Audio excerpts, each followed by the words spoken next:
All right, so very briefly, in 15 minutes, I will try to present what AMD is all about and how we're different. AMD has been publishing now for about 8 years, and but the journal has been in the works for well before that, stemming from some real problems in the field of management that a number of scholars talked about, namely the field's fetish with theory, and that it's just impossible to publish really interesting and important insights and empirically grounded findings that could reshape the way we think about management and organizations if everything has to start with some theoretical perspective. And the result of that is that we're a field very much, very different from a lot of other fields in science, where in fact, theoretical development starts from an empirical basis. So what I'd like to do is to show you how AMD has kind of responded to that type of problem. And then I think it'll become relatively clear to you what we publish in AMD. I'm going to talk about the different types of papers we publish very briefly, and give you some tips, general tips, about how to publish your work in AMD. I think right away you'll see how we're different from the other journals in the academy family, as well as in the field of management overall. That should become pretty clear pretty fast. So generally, when we talk about most of the research that's published in the field of management, it's theory-grounded research. If you want to publish in Journal of Management or an AMJ or in Strategic Management Journal, Journal of Applied Psychology, typically what you're going to do is base your paper on some sort of positivist hypothetico-deductive framework, where the objective is to ideally use some sort of overarching theory as a basis for coming up with a set of propositions, and then demonstrating in a highly rational, objective manner, demonstrating with certainty that your hypotheses are supported. In some cases, some of these journals publish inductive research as well, but that research, as you'll see in a minute, is still very much theory grounded. So, as I said, the basis for most of the research that's published in those journals today is deductive reasoning, where we take this overarching theory, a set of overall principles, and we argue that, okay, we can come up with a set of corollaries, hypotheses based on those principles, and those hypotheses should apply to a sample to which that general principle, to a sample of that population to which that general principle applies. And then if we use a reasonable method of sampling, then we should be able to demonstrate with certainty that the hypotheses are supported. So I was talking about deduction as one basic framework that we see in most of the journals. The other framework that's used in publishing work in the conventional journals in management is classic induction, which is still theory grounded. In other words, this is research on a topic for which we have some understanding, but some questions still may remain. We don't understand the mechanisms underlying a relationship between some sort of independent variable and an outcome that we're interested in. Or we understand the mechanisms, but we don't necessarily understand the conditioning factors. And as a result, we're going to use overarching theory as a basis for understanding the overall relationship. But in order to fill in some of those holes, we need to go back to the data. We need to take a more empirical approach, a grounded approach maybe. And much of this research is in fact qualitative in nature, and it fills in some of those elements, giving us sort of a probabilistic understanding of what the mechanisms are, what the conditioning factors are. But it's still based on some overarching theoretical framework. So what we're lacking in the field is an approach that allows us to come up with what Charles Peirce, an American pragmatist philosopher, referred to as first suggestions. So the equivalent might be in biology, looking at a pattern of data, and this is something that Donald Hambrick talked about as an example in his classic piece in AMJ, talking about the problem that we have, this theory fetish. We might look at a pattern of data in biology or epidemiological data where we see a whole bunch of people with tragically lung cancer. And what we see is that a lot of these people also engage in smoking cigarettes. That's interesting that we see some sort of a correlation there. Is there any theoretical basis between this type of behavior and that type of an illness? None that we would use as a basis for hypothesizing a relationship between the two. But no matter where we look and what sample we apply, we see a consistent pattern, a strong correlation between smoking and lung cancer. Well, that would be a first suggestion that we need to better understand this relationship, perhaps look into it more deeply to try to get a sense as to what may be underlying that relationship, and use this empirical pattern, this empirical finding as a basis for generating new theory or some sort of a model that might diverge dramatically from the frameworks that we are currently using to understand things like cancer. So that would be the biological model. And if we look at other fields of science, what we see is that science, in fact, typically starts with facts and observations and then moves relatively slowly towards explanation. This is true in the field of physics. It's true, like I mentioned, in biology. Certainly, we can speed up that process if we're using theory to sort of guide us, and certainly we can use prior finds to help guide us as well. But the idea here is that we can look at the data as a first suggestion to giving us new insights. And if you look at what we publish in AMD, a lot of what we publish is in fact that type of work, where we look at interesting findings that suggest the need for new ways of looking at a particular phenomenon, or looking at a phenomenon that suggests new constructs that need to be considered, or extending existing theories in management. So unfortunately, I'm still not able to share my screen with you, because I did want to show you an example of actually Gail Whiteman's work, which uses qualitative research. Okay, so hopefully you have a good understanding of how we're different than conventional journals. The basis is that we publish research that's not grounded in theory, but it's grounded in empirical observation. And those empirical observations are used to either surface new constructs, new ideas, or give us a better understanding of things we observe in the fields of organizations and management that current theories just don't don't really explain very well. We might have to use a combination of different theoretical frameworks to explain what we're observing, if we can use the existing theory at all. As many of you know, when you try to publish research in top journals and you draw from several different theories as a basis for your hypotheses, you're typically going to get a response letter that says, you're bringing in too many different disparate ideas, disparate theories. You need to frame this research in the context of one overarching theoretical perspective. That's the key for publishing in AMJ. And if you can't do that, you're going to have difficulties publishing there.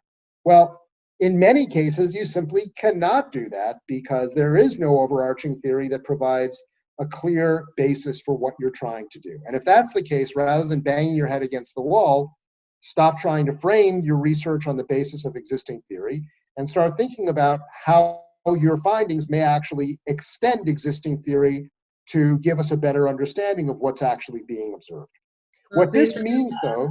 Peter, I've got it up on the screen. So which slide did you want me to go to? Which slide? Well, you know what? I'm kind of running out of time. So let's just go to slide number 9. Okay. Which should show... it's on the screen. Effective abduction justification, yeah? Yeah. Okay. Thanks, Payal. So hopefully now a lot of you are getting excited. You're sort of saying to yourselves, well, finally there's a journal that I don't have to go on the basis of theory with, and I can just talk about the findings that I have. Well, it's not that simple, because the first thing that our editors and reviewers are going to look for is, why can't you use existing theory as a basis for your inquiry? I sometimes joke around that AMD should be the journal of last resort. And this isn't because you've tried every other journal and gotten rejected, but this is because you recognize that there is no solid existing theory upon which to guide your inquiry. And your inquiry is simply one that's been emerging sort of iteratively from your engagement with either one or hopefully multiple data sets. And if that's the case, then you do have a potential paper for AMD.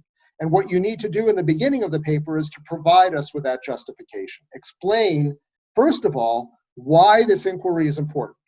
If it's not important, if it has peripheral interest to just a small group of researchers in some, I don't know, part of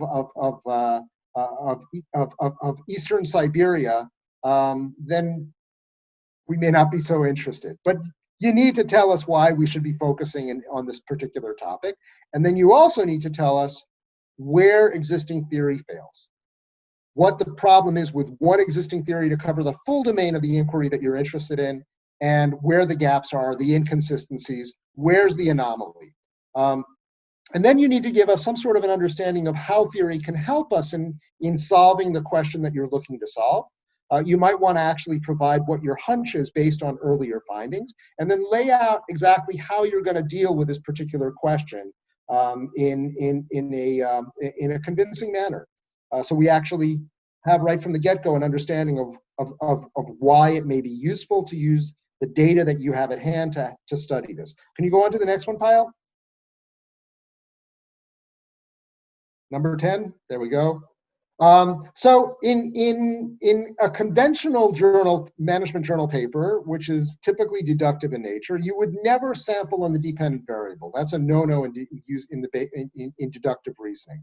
But AMD publishes most of its research on the basis of abductive reasoning and some on the basis of inductive reasoning. And in this type of work, certainly we do sample on the dependent variable. We sample from divergent populations. We're constantly engaging in comparisons across samples to see how far we can push the patterns that we're seeing, where they work, where they don't work. Next one, please, Payal.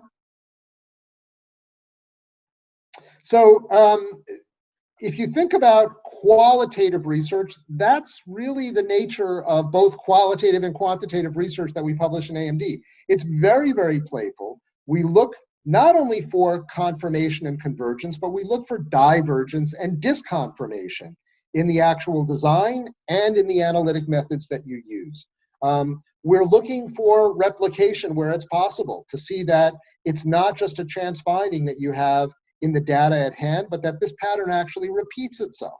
And we want to see that you play with the data. You put in control variables and you tell us what happens. You take out the control variables and you tell us what happens. There's nothing to hide, right? AMD papers are fully transparent because you're not seeking to confirm. You're seeking to rule out alternative explanations and to guide down the road theorizing. Next slide, please. And as I mentioned before, the focus is this playful approach to seeing what we can learn from the data. Even if your hunches fail, we're still learning something. The idea, as Moshe Farjun talks about, is to tighten the explanatory web around the anomaly that you've used as the basis for your inquiry. We're looking for comprehensiveness in the analysis and for some degree of coherence, but not everything necessarily has to hang together. There can still be some questions left open. As I mentioned before, the disconfirmation and the contrasting that you're doing is just as important as the confirmation, because the disconfirmation suggests boundary conditions, which are important for us to know in understanding any type of effect or relationship. Next one, please, Payal. So what do you do once you've presented your findings to us? Where does the theory come in? It doesn't come in the beginning, it comes in at the end. In AMD, most of the theoretical discussion, aside from the justification that comes in the front, most of the theoretical discussion comes in at the back end. The back end of AMD papers tends to be much more extensive than you would see in most other journals, because this is where we draw from the findings and we talk about the implications for down the road theorizing. Okay, the one way to think about it, I think, one way to think about what you're actually doing, if you're thinking about how AMD fits in into sort of the pattern of journals that we have, AMD should be considered as kind of like pre-conceptual, pre-AMR in nature.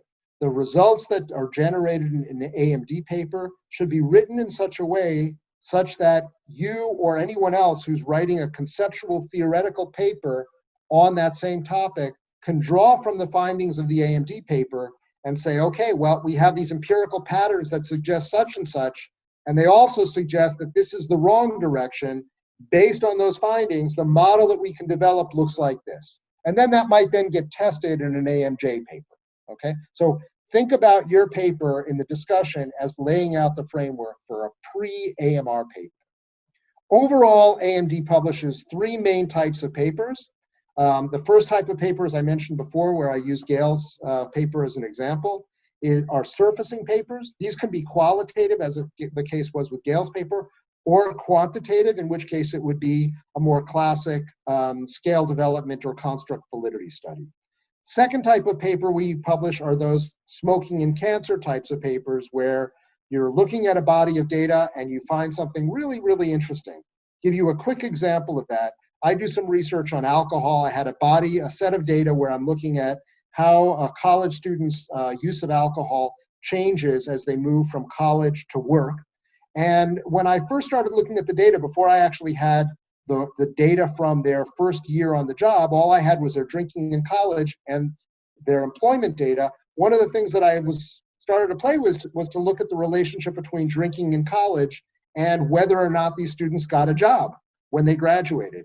And sure enough, in one university, I found that the frequency of binge drinking was negatively associated with the probability, was associated with a reduced probability of actually being employed when they graduated.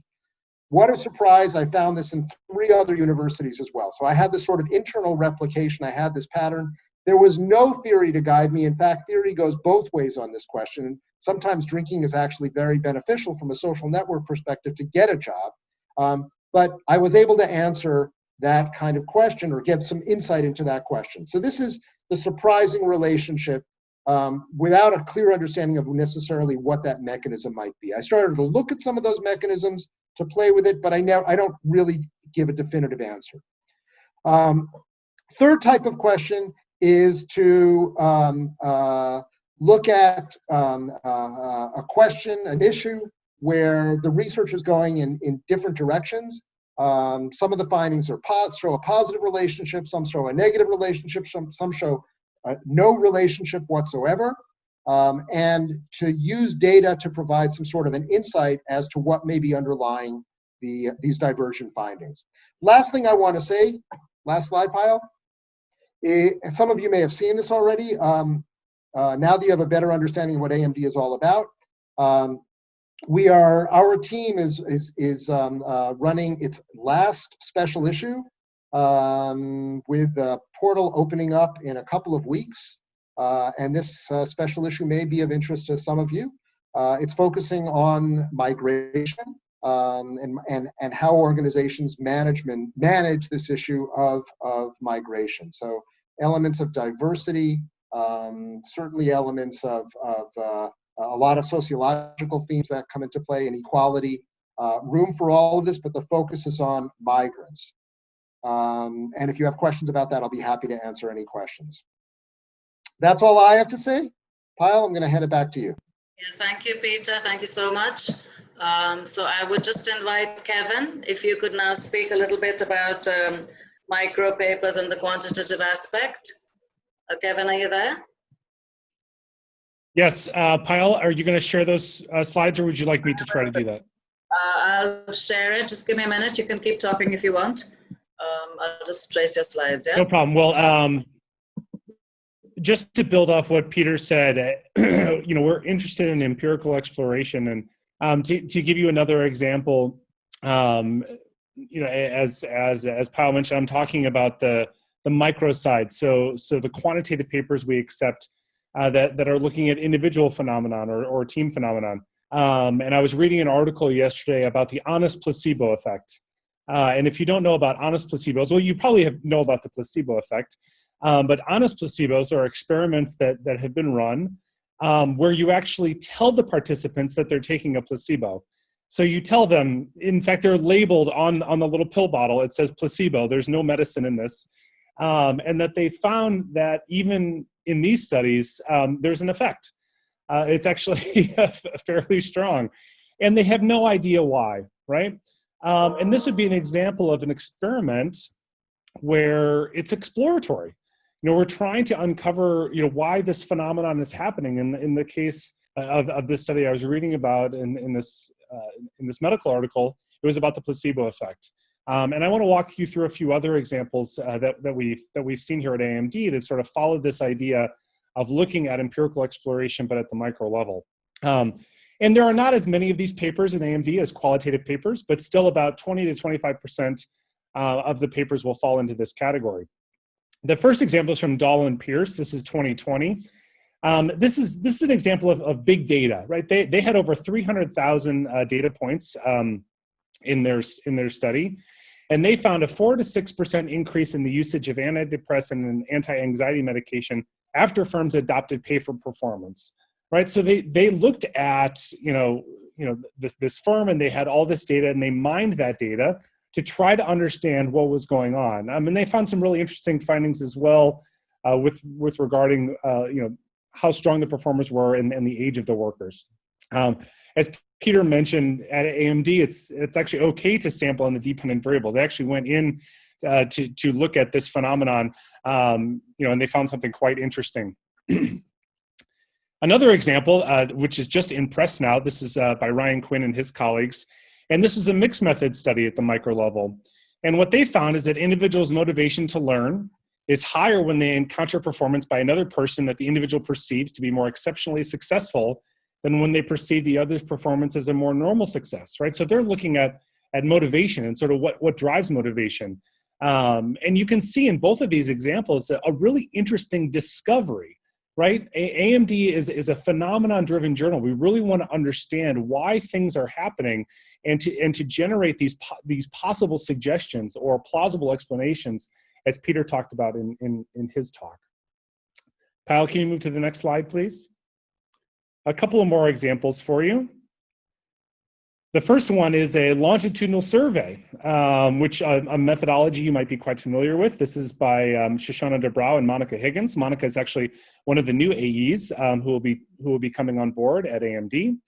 And they were exploring the dynamics of developmental networks. And they sort of looked at how networks were changing over time.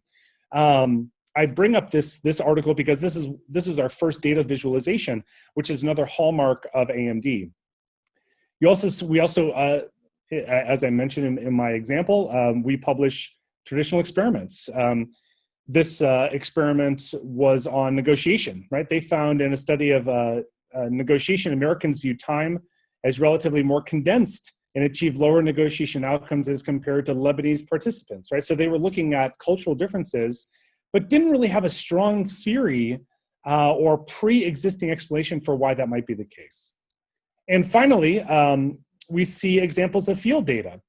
And this is, if you go to the next slide, Pyle, this is an article by Liki ten Bremelhuis and her colleagues.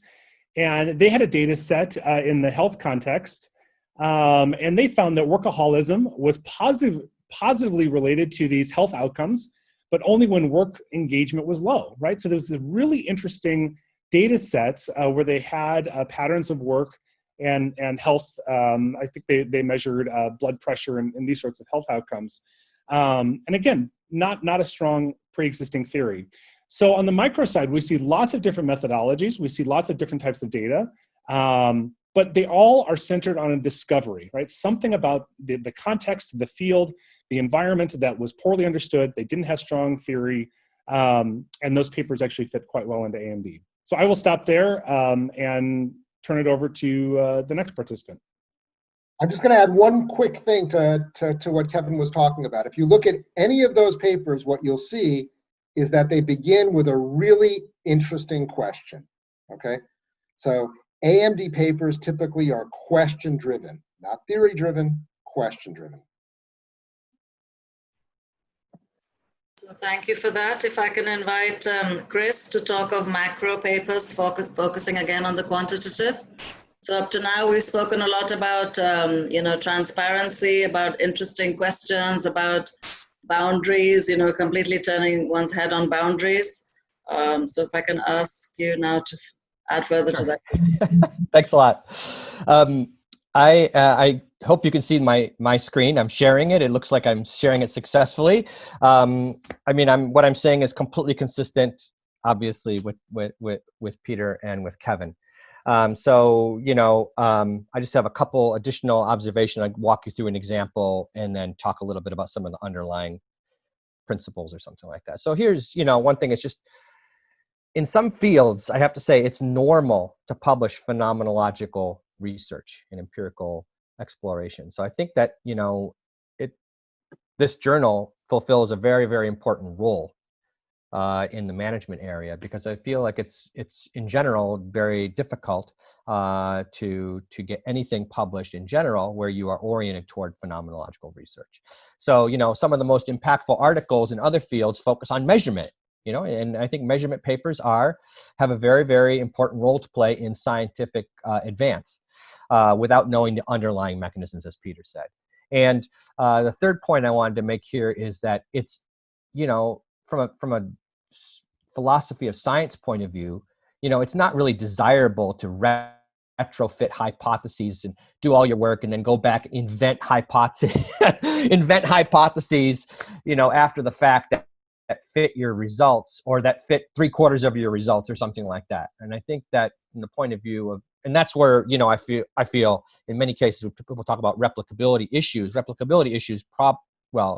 could be data issues as well, but a lot of it happens to come from people rewriting their hypotheses, not what they intended, but rather what the referees wanted them to do, when they're going through the process. So I think there must have been some interesting reason to collect the data in the first place. There must have been some hunch, as Peter says, to run the study. And I think this is what the emphasis should be on these papers in AMD. So I'm going to just give you one quick example here. This is a paper by Jennifer Woolley, and it was published in AMD a few years ago. And, the role of spin-off founders, intellectual property, and high-tech venture outcomes. And if I could just walk you through very quickly, the logic here.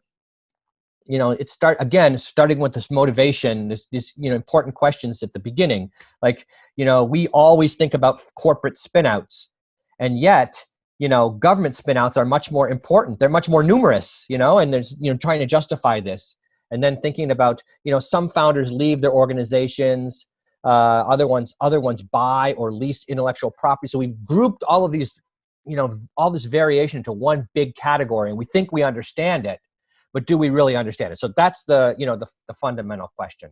And in terms of the context here, this was a nanotechnology context, and there was some kind of government funding initiative called NNI, which started almost all commercial activity in nanotechnology almost at the same time. So it's a kind of an interesting context to study because it was this sort of natural experiment that happened. And then, go through the whole data set, describe everything, give lots of descriptive statistics. And then, cutting the results and showing the results different ways, right? So, non-spinouts versus spinouts. People leaving university and taking university IP, and how do they do relative to everyone else? What about corporate spinouts and using IP from corporations? And there's actually different ways of mixing and matching, which you can look when you look at the paper. A whole bunch of robustness checks, and I think it's actually pretty standard. And I noticed even someone asked the question like, well, what if I don't have a very good data set or something like this? I'll talk about that more in a few minutes. But basically, doing lots of robustness checks, checking little things along the way, making sure this explanation, could it be ruled out or not? How could I look at that? So there's a kind of this emphasis on the data analysis and on the robustness. And then, bringing it back to the findings. What are some of the implications, theoretical implications, and how we might think about management, different theories in strategy or innovation management or entrepreneurship differently now that we know these things. So, there's some speculation at the end. And again, we don't require, this is what Peter was referring to at the beginning, you know, you don't require to have some kind of truth, you know, this absolute truth here. You know, you say, okay, I've narrowed it down. I've thrown out these possible explanations, and I'm going to speculate now. You know, and I think that's quite a nice paper. That could be quite a nice paper. This is another interesting article that I find to be very, very nice in terms of an empirical exploration. I'm not going to go through the argument here, but it's called an empirical exploration of a technology race by Josh Lerner. And so you can look that up in the Rand Journal of Economics in 1997. I'm going to skip through the argument that he makes and all the steps that he takes. But if you look at the slides afterwards, you'll be able to see these as well. And, you know, very, very careful job trying to rule out different explanations. This is just, I was just going through a couple days ago some of the articles that I have accepted over the last 3 years. And just to give you some ideas of the kinds of things, you know, value creation in peer-to-peer marketplaces, high-tech firm founders, gender, education, occupation. Does business model matter relative to, you know, industry groups? Entrepreneurship in the mass media, evidence from big data. Local government experimentation. This was really a technology policy paper that analyzed all different experiments going on in different U.S. states. Selectiveness and optionality and innovation. You know, just how do companies, you know, pick and choose their innovation portfolios, and, you know, emergent coordination amongst open crowds, you know, solving problems. So basically, give a little feeling for some of the things that we've tackled here. And then just in the sense of, you know, some big picture takeaways, you know, we can relax some aspects of research design because you're in exploratory mode, you know, so you could outliers, high leverage points, discuss them, put them in, take them out, etc. You know, factor analysis, exploratory methods, data mining, machine learning. So I think there you've got, you know, a very nice arsenal of things that you can bring to bear. But you definitely want to apply your normal checks on the methods and specifications that you'd bring to bear on any statistical paper, right? So, you know, your correct specification, your panel methods, awareness of sample selection, endogeneity, ruling out other explanations, you know, looking at high correlation between variables and so forth. And I just wanted to conclude here, you know, you should be even tougher on construct validity because, you know, there's absolutely no reason to force fit the variables into someone else's theoretical constructs. So I think this is something to keep in mind is, you know, you should be very clear. If you're measuring X, then just call it X. You know, you don't need to say Y because there's someone else called it, you know, someone else has this idea of Y and it's kind of related to Y, or maybe it's an antecedent of Y. Just call it X. Yeah. So I think that's that's my last point. And let me close here by thanking you very much. Christopher. Thank you for your energy levels. Amazing. If I can invite Gail now to talk about the qualitative aspect, please. Gail. Microphone off, Gail. Okay, I've got that, and I'm going to screen share if I can. Wow, I seem to have a ton of things open, which is always the case with me. Let's do this. Can we see that? Yes, we can. Okay, let me just, I think I have to put it into Power View. Sorry, slideshow. Play from the start. Okay. Well, thanks very much, everybody. It's a tremendously large audience, and I'm excited to talk about qualitative papers in AMD. As both Peter and Kevin mentioned, we're a great home for qualitative research. Over half of our papers are qualitative in nature. Some of those are mixed method, which I think is really exciting. So they mix a quantitative and qualitative, but the majority are still qualitative, just fully qualitative papers. So that's a great thing. Now, when we talk about discoveries in AMD qualitative papers, as much as I'd love to see absolute, fundamentally, totally new things that arrive from qualitative research, that bench is a bit too hard. We're not looking for Darwin, and we're not looking for archaeologists that come with brand new things, but what we are looking is for some surprising findings that help us explain things. So what I'd like to go through is based on some of the review of qualitative papers that we've done in the journal, and also some of the review of the own articles that I've either done as a reviewer or as an associate editor. Let's answering some of the questions people have when they ask me about how to publish qualitative papers in AMD. Now, the first one is that what is AMD relevant knowledge and where does it start? And unlike other journals, which often start with a gap in the literature, we have found that when we looked at published papers, that things start in different places. They very much start in the real world, in the actual empirical phenomena. And it could be an observation or an experience that you have. It could be an irregularity that you see in some existing empirical data that you have already gathered, and the analysis that you're doing, some questions that emerge from that. And we also have seen papers where they actually have a personal insight or an experience where something occurred to you or your family or your work group, and you think, that's funny, what does that mean? And that contains the germ of an idea that could be something that's AMD relevant. But certainly we have to go much farther than that. So we need to gather a lot of data, and in this case, qualitative data, to better understand the nature of whatever that germ of an idea is that you've come across. And there's no shortcut on this. This takes time and this takes rigor, but we have to use data, qualitative and potentially also quantitative data, to really see if we understand what that germ of an idea is, and to see if we've actually discovered anything that could be useful for down the road theorizing. The key thing also is that we need to narrow down the range of plausible explanations for it. Now, certainly the discoveries in brief, we don't necessarily need to come up with what those explanations are if we've got some really intriguing findings. But if we're going to do a full-length AMD paper, we do need to at least consider that what we think we found may be able to be explained from some existing theory, and then in that case, it's actually not AMD relevant. Now, I think it's also useful to take a look at what lessons we've learned from AMD authors that have published with us over the 8 years. And certainly all of them, almost all of them, have started with the empirical phenomena. So if you have a paper that you're starting from a gap in the theory, that's probably not a fit for AMD. The second thing that we have is that really a vast majority of authors, not all, but they were surprised by something.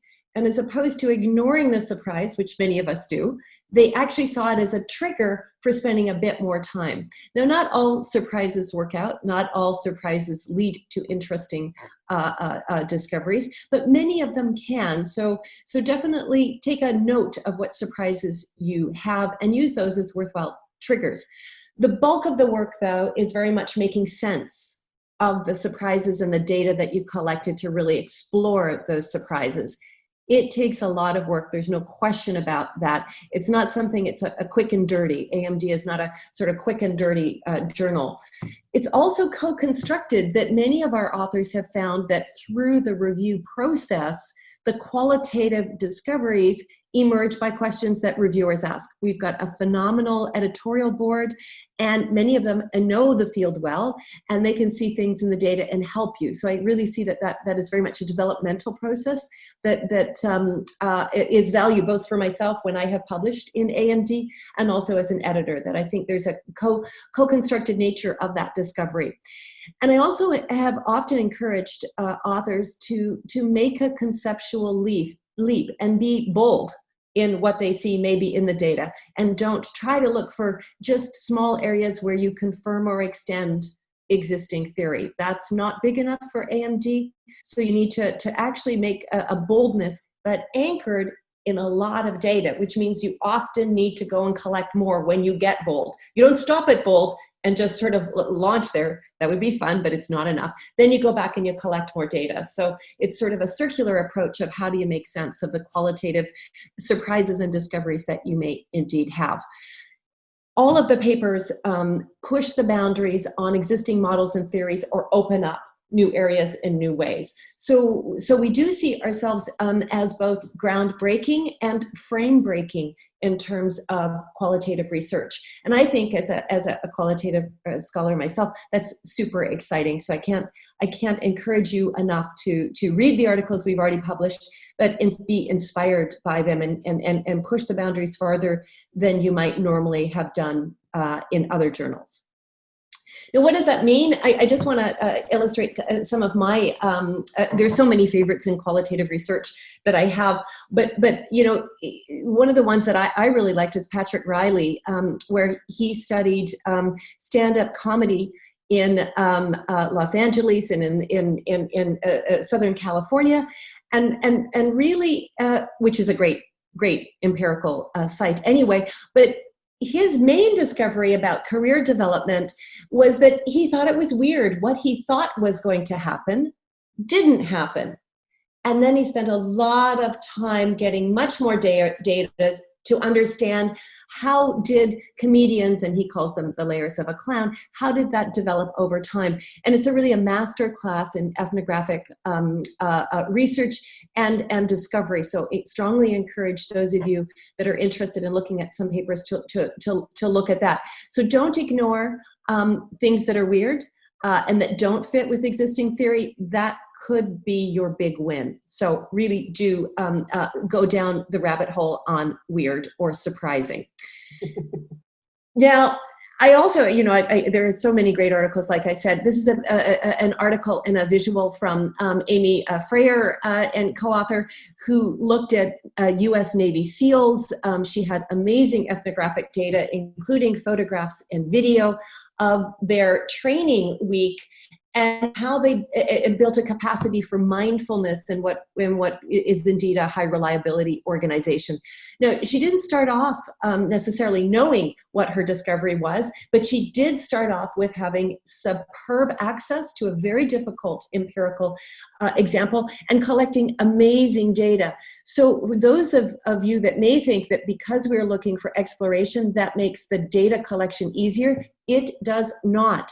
There's no way to avoid the Academy of Management style rigors. So if you've ever submitted to Academy of Management journal, you'll well know what is needed. We are no less than that.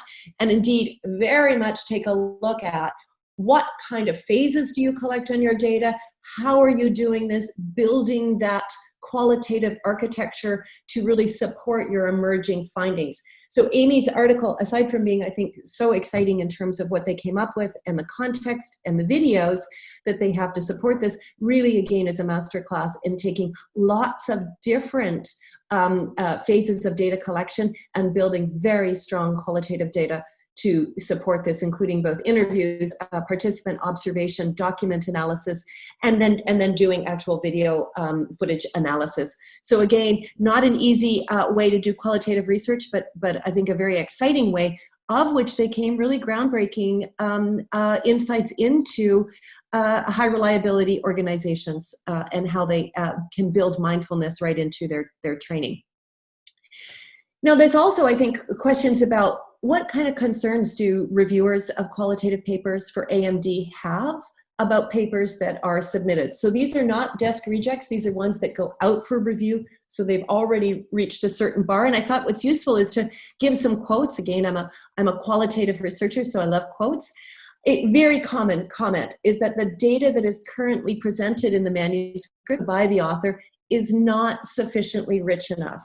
Lots of times people just tell us what they saw in the data and they don't show the data, especially qualitative. We love rich results. We love to see the narratives of the stories or the visuals behind it. So do not just summarize things, really show us it in rich detail. And that is much more convincing in an exploratory study than in one that perhaps you're doing more deductive research, because we want to see that rich background.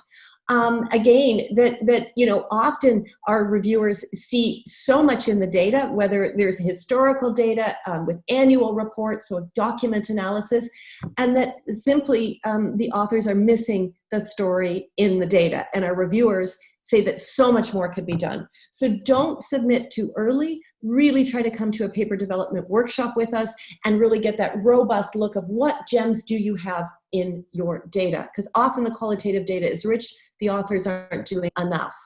Sometimes, though, there's just not enough depth of the analysis or of data collection. So it's not about the number of interviews you do. It is about the depths of those interviews and the depths of the analysis that you do.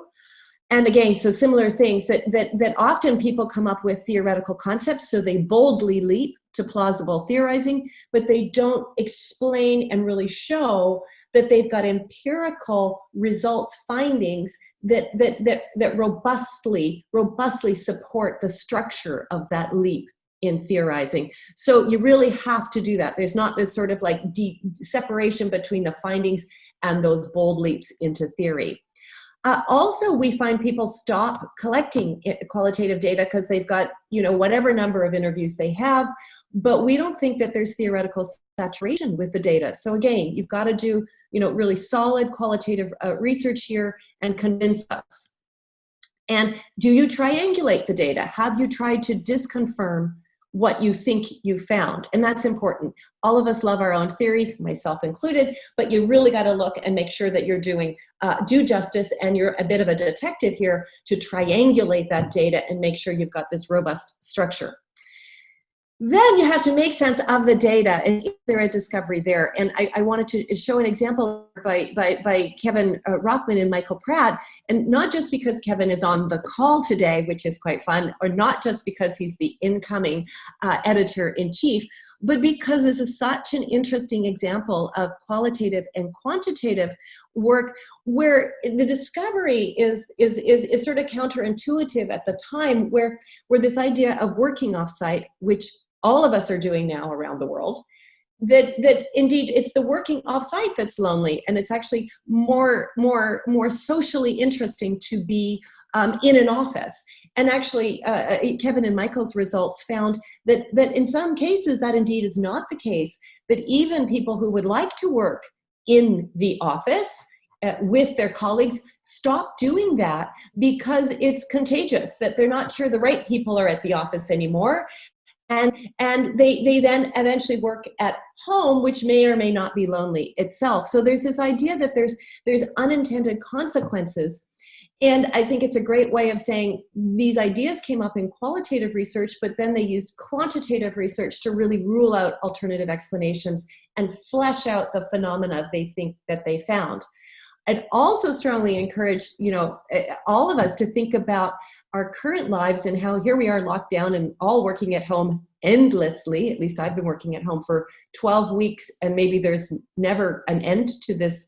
And I've gone, you know, lonely up and down. So in a sense, there's a process of this that when I talk to executives around the world, they started off really lonely and counting down the days that they were actually locked down into actually a sense of reflection and freedom and a whole new way of work. So this paper that we published in 2015, I think definitely should have future follow-up research by some scholar out there, maybe Kevin or maybe someone on this call, and really saying, you know, what does the lonely office mean under COVID? And I think that's just something we find ourselves in terms of this empirical world, and is there something interesting there? I don't know yet because I don't have the data, but we can learn from anything that is happening to us, and this would be an example. So as we move to really finalizing our qualitative research, I can't stress enough that you have to rule out alternative explanations. There's a lot of existing theory out there, and we don't want to reinvent the wheel. So figure out what is out there and then do a road test and see, does somebody else, have they already explained what you found?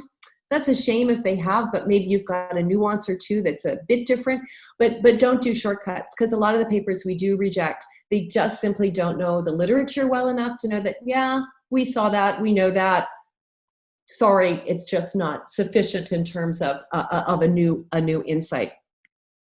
And my final point is use the voice inside your head and actually write the paper that you want to write that fits with the empirical phenomena that you have been studying. Don't write a paper that looks like what you think an academy paper should look like.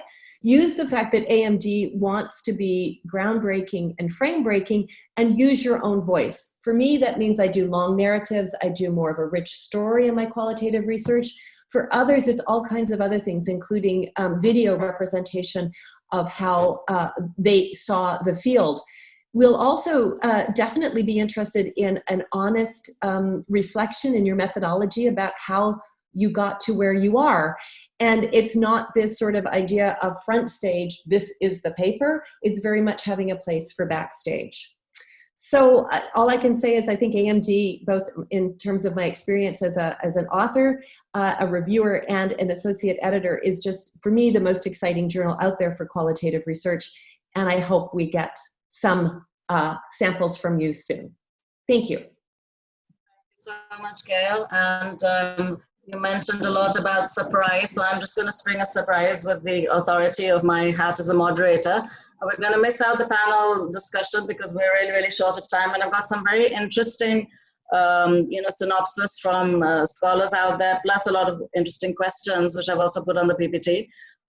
So if I could just ask you to go through this, I'm going to share these slides, and if you can just talk about each synopsis for 2 minutes each, right?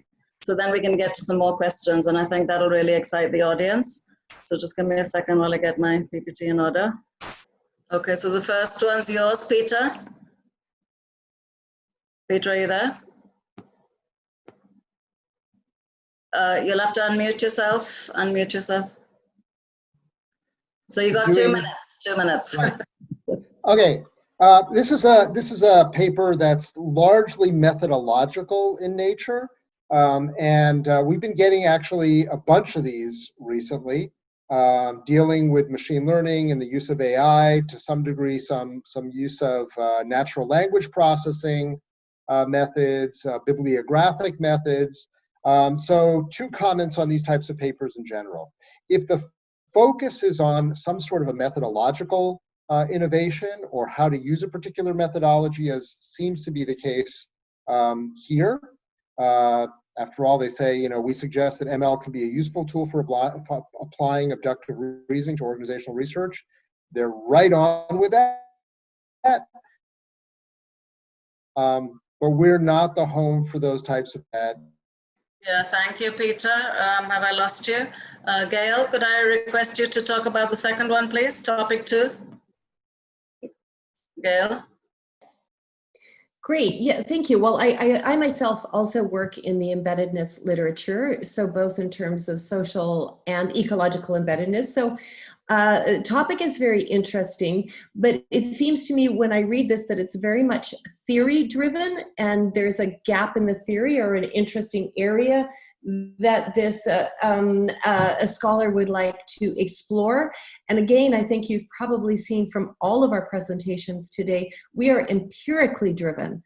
So if indeed you came up with this idea because you've got an amazing set of data from a specific geographic community or communities, then that could be of interest. But right now, the way this is written, it looks like you want a more traditional deductive oriented journal. Thank you, Gail. Kevin, could I ask you to jump into this one? Kevin? Yeah, so I'll say a lot of what Gail just said. I had similar concerns with this submission.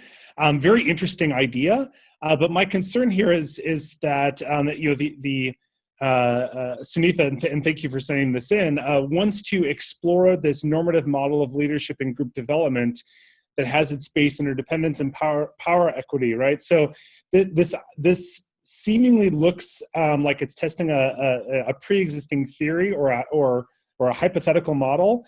And at AMD, again, as we've all said, we want to be empirically driven. We want to, or as Peter mentioned, we want to be question driven or context driven.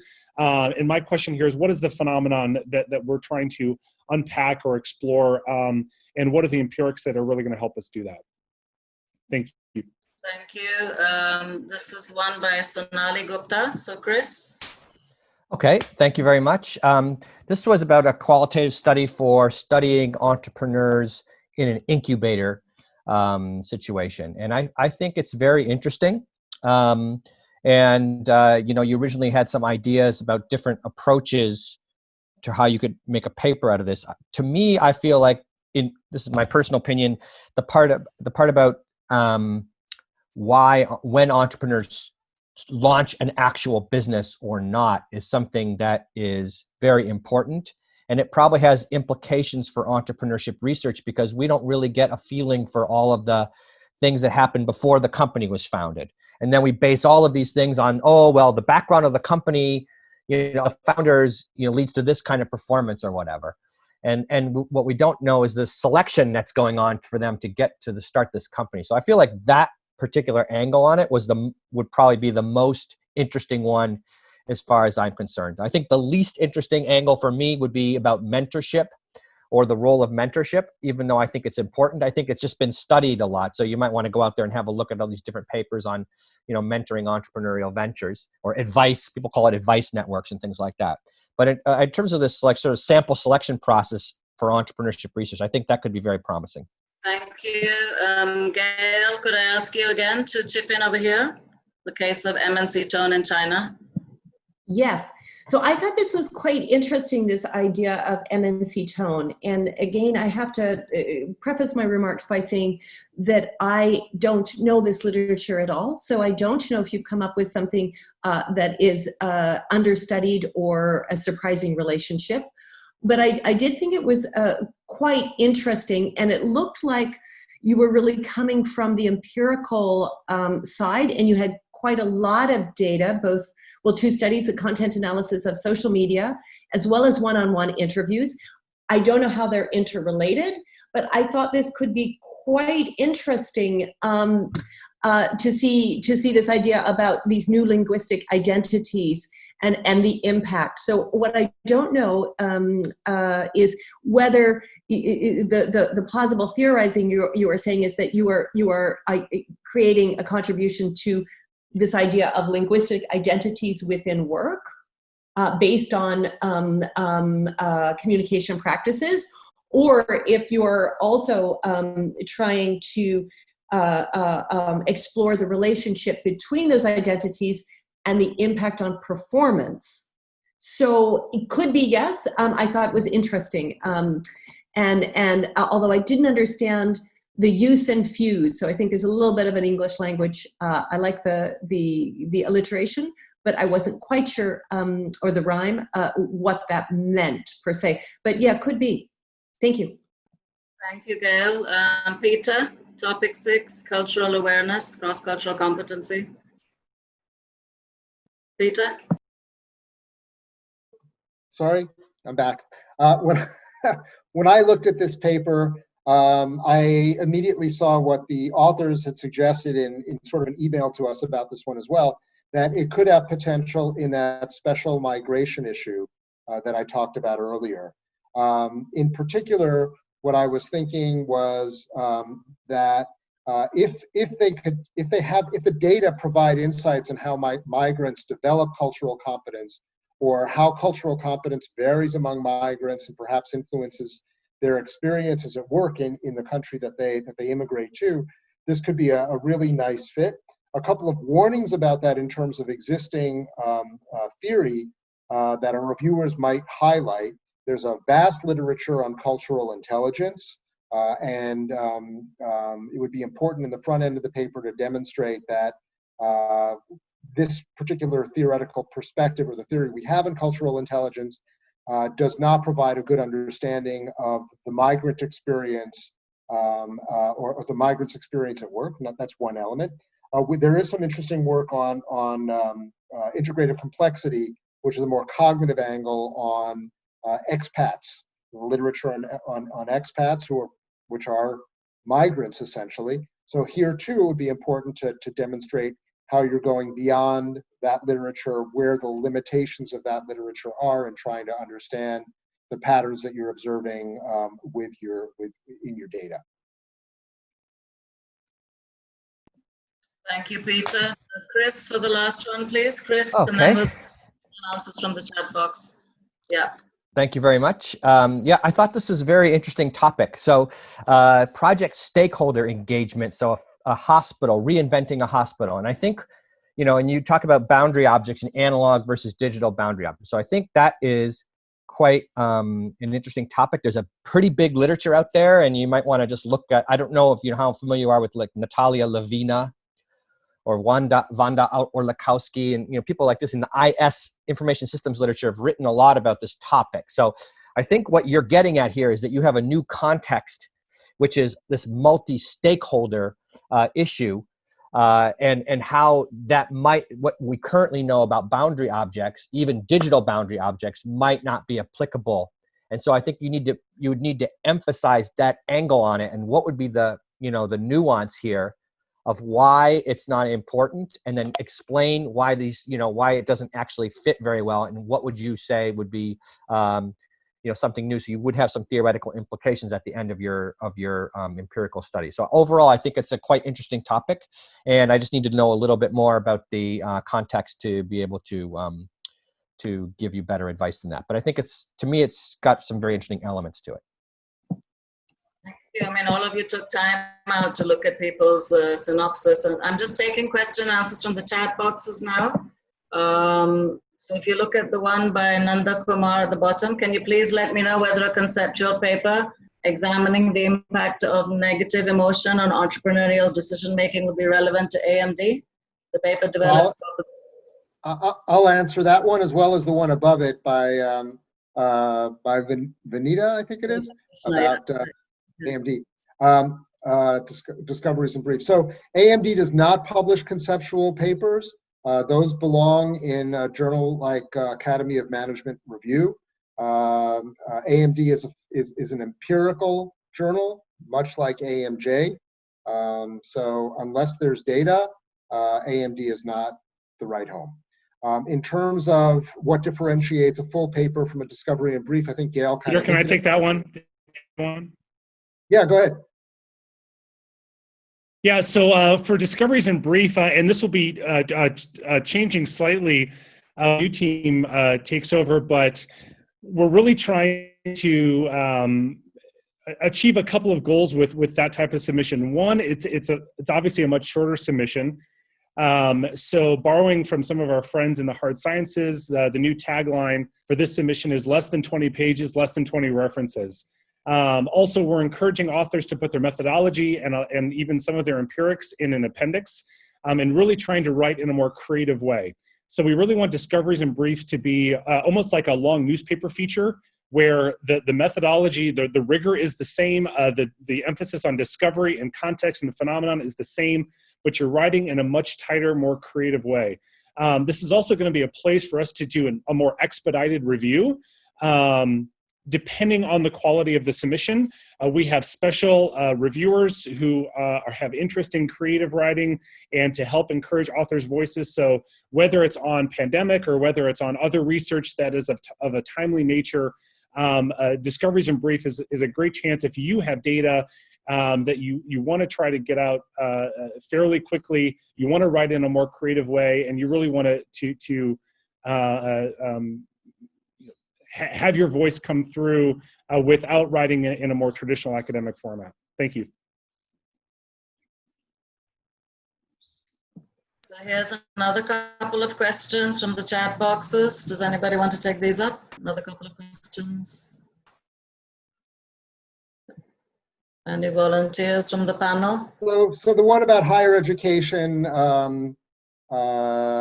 schools, I think, are, whether it's higher education or lower education, I think there's the tremendous need for understanding of schools. I, in particular, advocate research on elementary schools and high schools.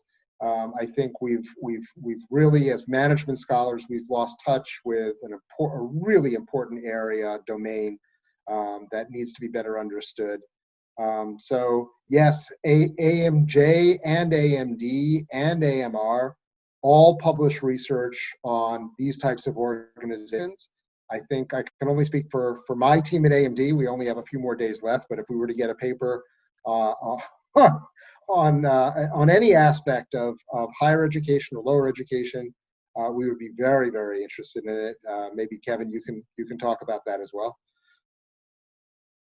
Yeah, and that's actually, I completely agree with what Peter said. It's one of our big emphasis. In fact, Monica Higgins, who I mentioned before, one of our new AEs, associate editors at the journal, she's actually an education professor. She's at Harvard, and one of the reasons she was so excited is to bridge to the education field. So we're definitely interested in papers from that area. The second one on that one is about the discussion.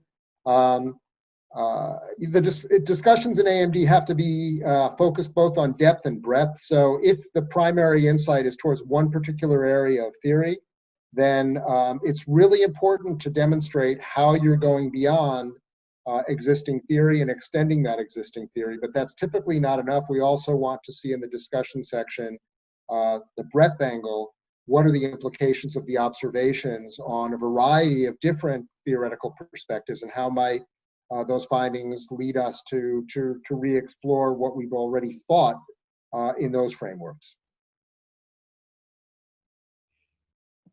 Okay, so Gail, there's a question for you specifically, Gail. And we're going to end with this because we're running out of time, but with the last question that we're taking, Gail. Gail, your mic. I'm on mute. Which question is this? It's on the slides. Oh, on the slides. Okay, Yeah, sorry. I'm I'm looking through the chat box. Yeah, I've taken it from the chat box and copied it, yeah. I think it's really difficult for me to answer that question without seeing more. You know, I think the key part is what qualitative data you have, and how are you drawing the architecture to support your plausible theorizing. So from this perspective, I really couldn't answer this question until I saw more of that. And I'd have to get probably some other expertise here. I don't do neuro studies myself. I think it could be quite interesting to see that comparison. So hard to say at this stage. So in the interest of time, I'd like to thank everybody who's you know, taken time out to attend this. We have a phenomenal response. We're not expecting so many people from all over the world to take part in this. And I know that our marketing, I'd like to thank our marketing team and our IT team who've been putting it out on social network, and everybody's been retweeting and resharing and, you know, whatever. So it's obviously brought a lot of excitement.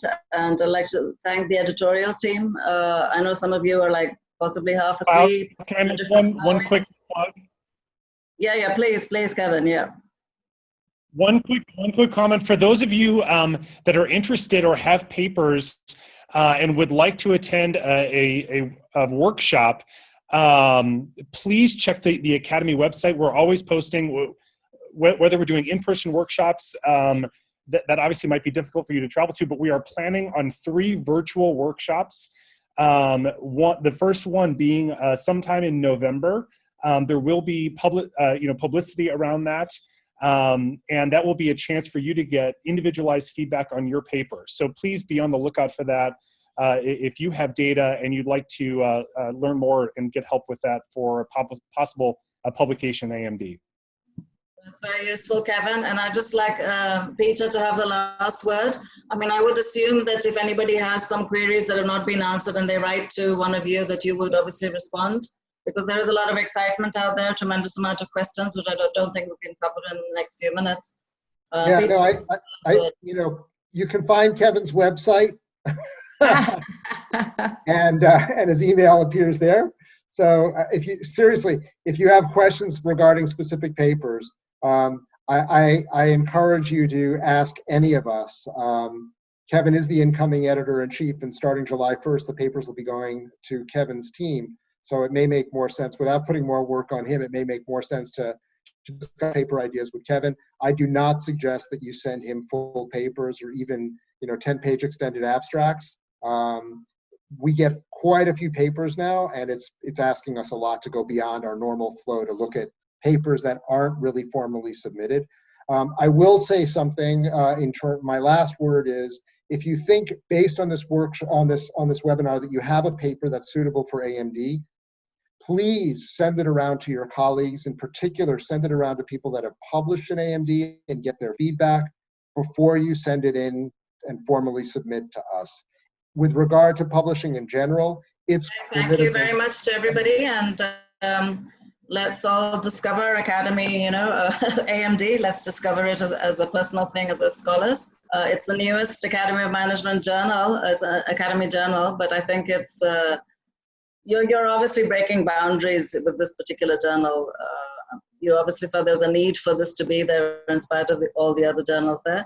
So once again, great thanks to the editorial team. It's been very inspiring, and thank you to all the participants from all over India and all over the world. Thank you so much.